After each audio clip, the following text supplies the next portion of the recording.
주의 손 날 붙드시네. 영원한 피난처 되시네. 깊어진 한숨 속에도 변함없이 우리를 일으키시네. 주내 아버지 그 신발로 날 덮으시네. 주는 내 큰 능력 변함없이 우리를 일으키시네.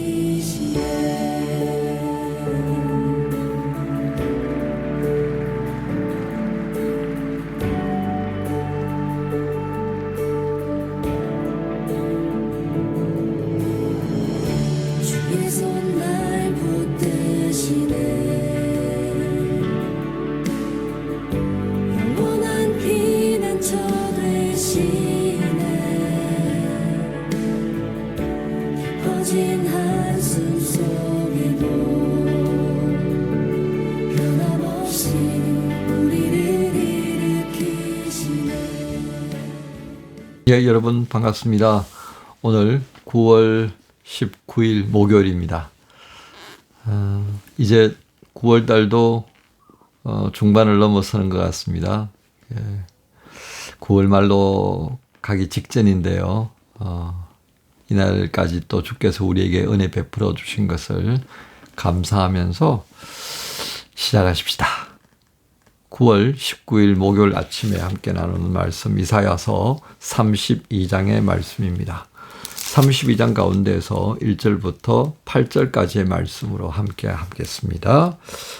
보라, 장차 한 왕이 공의로 통치할 것이요 방백들이 정의로 다스릴 것이며 또 그 사람은 광풍을 피하는 곳, 폭우를 가리는 곳 같을 것이며 마른 땅에 냇물 같을 것이며 곤비한 땅에 큰 바위 그늘 같으리니 보는 자의 눈이 감기지 아니할 것이요 듣는 자가 귀를 기울일 것이며 조급한 자의 마음이 지식을 깨닫고 어눌한 자의 혀가 민첩하여 말을 분명히 할 것이라.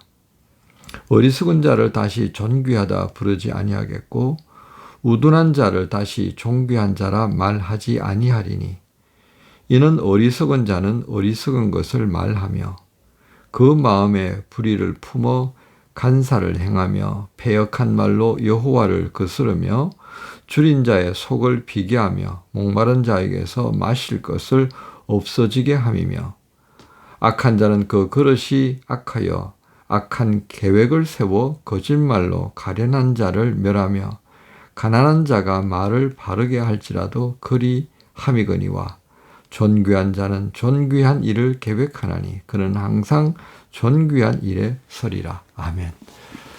네, 오늘 말씀 중심 구절 1절입니다. 보라, 장차 한 왕이 공의로 통치할 것이요 방백들이 정의로 다스릴 것이며. 그래서 말씀의 제목을 전체 32장 공의와 정의가 세워지는 날이 온다. 공의와 정의가 세워지는 날이 온다 하는 제목입니다. 오늘 우리가 읽었던 1절부터 8절의 내용은 공의로 다스릴 왕이 임하고 그리고 그 왕과 함께하는 귀족들, 소위 말하는 관리들, 그런 모든 이들은 정의로 또한 다스릴 것이다 라고 하는 것인데요. 자, 공의로 다스릴 왕의 존재가 어떻게 비유되고 있는가를 한번 보세요. 광풍을 피하는 곳, 폭우를 가리는 곳, 마른 땅에 냇물, 곤비한 땅에 큰 바위 그늘과 같은 존재가 될 거다. 또 8절 마지막 부분에 보면요. 존귀한 자다는 겁니다.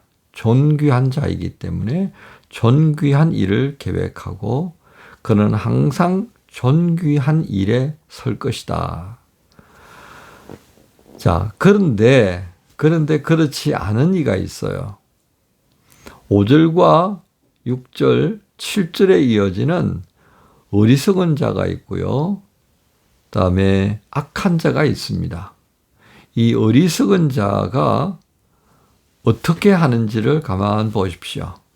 특히 5절에 보면 어리석은 자를 다시 존귀하다 부르지 아니하겠고 우둔한 자를 다시 존귀한 자라 말하지 아니하리니 6절에 이는 어리석은 자는 어리석은 것을 말하며 그랬습니다. 그러니까 앞서 있었던 모든 시대에 있어서 이 어리석은 자, 또 우둔한 자, 악한 자가 왕이 되고 방백이 되어서 북왕국 이스라엘을 망쳤고 유다 땅을 망쳤다는 말씀입니다. 이제 하나님께서 우리가 보았던 것처럼 31장까지 심판에 관한 말씀을 하시면서 중간중간에 소망을 둘 수 있는 말씀을 하셨습니다. 그 핵심은 하나님께로 오는 겁니다. 그 돌아오는 자들, 남은 자들을 하나님께서는 기다리시고 그들에게 은혜를 베푸시기 위해서 일어서서 계시는 것을 우리에게 보여주셨습니다. 특히 31장에서는 이 하나님 아닌 다른 나라나 다른 민족에게서 도움이 있을 것처럼 생각하고 그들을 쫓아가는 자에 대해서 몹시 분노하시고 계시는 것을 봅니다. 그래서 31장 5절 같은 경우는 새가 날개치며 소위 독수리가 날개치면서 그 새끼를 보호함같이 만군의 여호와 하나님께서 예루살렘을 보호할 것이다 라고 하는 말씀을 선포하십니다. 그만큼 하나님의 마음을 안타깝게 여기면서 표현하신 거죠. 자, 그런 하나님의 마음이 이제 32장에 와서 하나님이 기대하시는 공의로 통치하는 왕이 나타날 것이다 라고 말씀하기 시작했습니다. 이스라엘 역사에 있어서 이 시점에 헤아려 본다면 히스기야 왕을 생각할 수 있고요. 요시야 왕을 생각할 수가 있습니다. 이스라엘의 역사에 있어서 특히 이 공의로 다스릴 왕, 다르게 표현하면 메시아로 그렇게 말할 수 있겠습니다만은 여러 성경학자들에 있어서 구약 성경에 나타나는 이 메시아는 바로 히스기야 왕을 지칭했다. 이렇게도 본다는 것입니다. 그만큼 히스기야 왕의 비중은 대단했다. 그렇게 말할 수 있겠습니다. 어쩌면 우리 한국의 역사에 있어서 조선의 마지막을 장식했던 정조대왕과 같은 존재가 아니었을까 싶습니다. 정조대왕이 요절하지 않고 한 10년만 더 사셨다면 우리 한국의 역사가 바뀌어질 수도 있다라고 하는 아쉬움을 담는 거죠. 정조대왕이 갑자기 요절하면서 조선 후기의 역사가 급격하게 쇠락하고 말아버립니다. 자, 이 히스기야 왕이 죽고 그 다음에 또 요시야 왕의 등장도 우리가 생각할 수 있는데요. 요시야 왕도 갑자기 또 죽는 그런 상황들을 보면서 우리는 어쨌든 이들 왕들이 정치적인 측면에 있어서 종교적인 측면에서 대변화를 이루려고 했다라고 하는 것입니다. 성전에 있던 온갖 불합리하고 부정했던 그런 제사를 완전히 철폐하면서 개혁을 이루는, 특히 요시아의 종교개혁은 대단했었습니다. 바로 그런 모습들을 보면서 이 공의를 생각할 수 있게 만들어줍니다. 그래서 정말 오늘 이 말씀대로 하나님이 기대하시는 이 공의로 다스린다는 게 히스기야 왕을 통해서 요시야 왕을 통해서 어렴풋하게 보게 되는 거죠.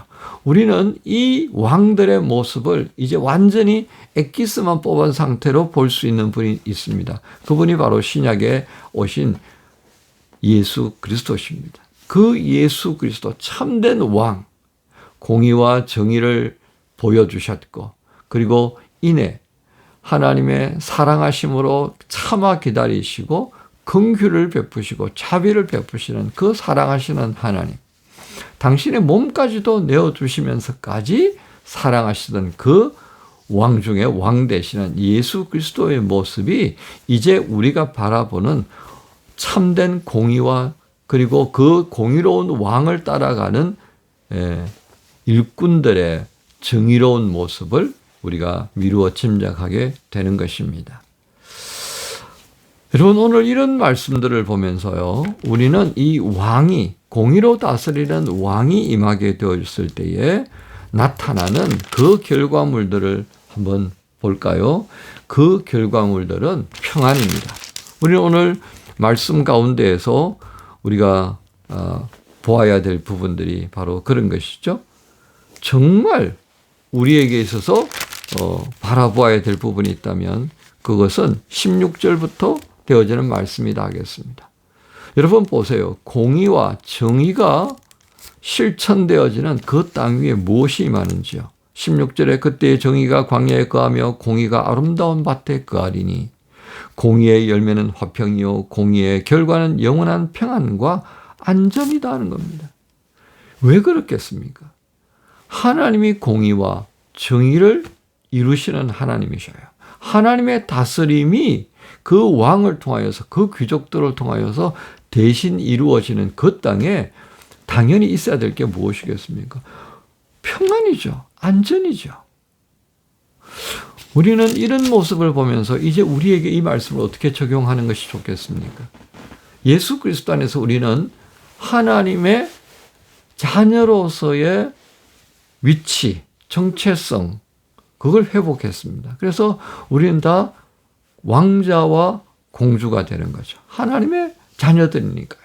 그 하나님의 아들과 자녀들이 이 땅에 살아가면서 실천의 방향성을 어떻게 잡아야 되겠습니까? 공의와 정의 아니겠습니까?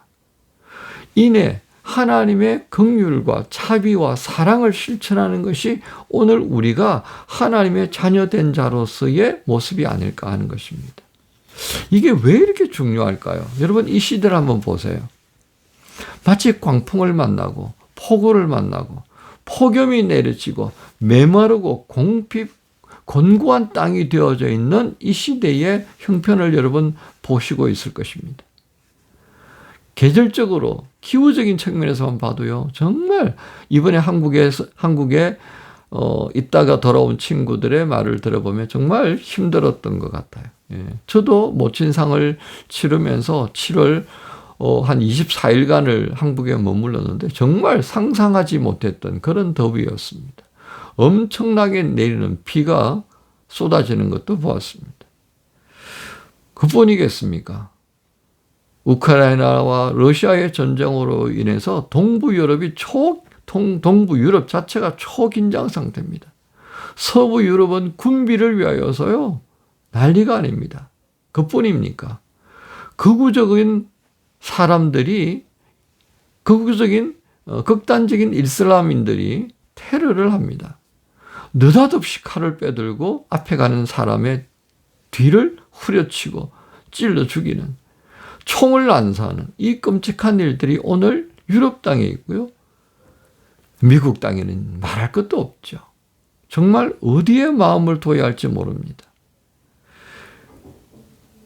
어떻게 보면 세상의 끝을 우리가 보고 있는 것 아닌가 싶을 정도로 안타까운 현실을 보고 있습니다.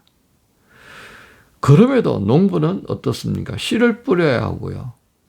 또 소와 나귀를 돌보는 이들은 그렇게 돌봐야 합니다. 농부의 마음, 목자의 마음이 필요한 시대다라고 하는 것입니다. 그런 이들의 모습이 무엇이겠습니까? 오늘 말씀 중에 우리가 보았던 것처럼요. 16절의 말씀 다시 한번 볼까요? 공의의 열매는 화평이요 공의의 결과는 영원한 평안과 안전이다. 평안과 안전을 심을 수 있는 이들이 결국 누구가 되어야 된다는 것입니까? 하나님의 왕 같은 아들과 딸이 되어진 이 땅의 그리스도인들 아니겠습니까? 그들은 어떤 사람이겠습니까? 2절에 광풍을 피하는 곳, 폭우를 가리는 곳 같을 것이며 마른 땅의 냇물 같으며 곤비한 땅에 큰 바위 그늘 같은 자가 바로 이러한 하나님의 공의와 정의를 실천하는 하나님의 사람들의 모습이 되기를 바라는 것입니다. 오늘 이런 모습을 꿈꾸면서 오늘 좀 목요일을 조금 더 열심히 살아야 하지 않겠습니까? 다시금 우리가 가야 할 삶의 방향들을 또 한번 확인하면서요. 힘을 내십시다. 주님께서 우리를 이 길 가라고 응원하시고 은혜 위에 은혜를 더해 주시면서 위로부터 내리는 영으로 이 모든 일들을 이루어 가실 줄로 믿습니다. 주께서 우리와 함께 하심을 믿으면서 오늘도 화이팅 하십시다. 하나님 감사합니다. 공의와 정의가 이루어지는 그때가 있음을 분명히 말씀하시는 하나님. 바로 그때를 이룰 자들이 하나님의 자녀되고 왕권을 이어가는 바로 저희에게 당부해 주시는 말씀이라 믿습니다. 이 믿음으로 오늘 말씀을 마음에 새기고 주의 뜻을 이루는 그날 또 하루를 삼으며 이 목요일 살게 주옵소서. 도와주실 줄 믿고 감사드리며 예수님의 이름으로 기도합니다. 은혜 아버지 그 신발로